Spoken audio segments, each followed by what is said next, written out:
Welcome to Chillin' 101. We hope this video helps. You start by preparing both devices, charge them, and enable Bluetooth on your phone. Once done, power the helmet module and hold the pairing button for 3 to 5 seconds until the LED flashes. On your phone, open Settings and tap Bluetooth, choose the helmet name from the list. If prompted, accept the pairing code. This step creates a secure link. Make sure to keep the devices within about 1 to 3 meters during initial pairing, so the connection completes reliably. You now configure how audio and controls behave.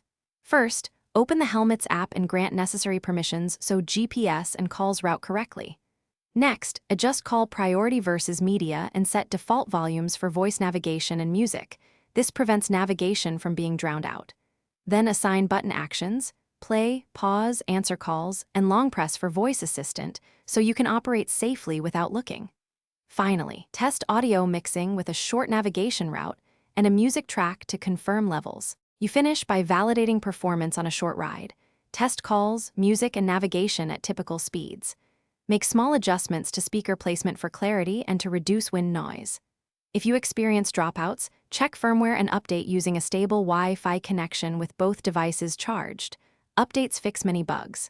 If problems persist, reset the helmet module and repair.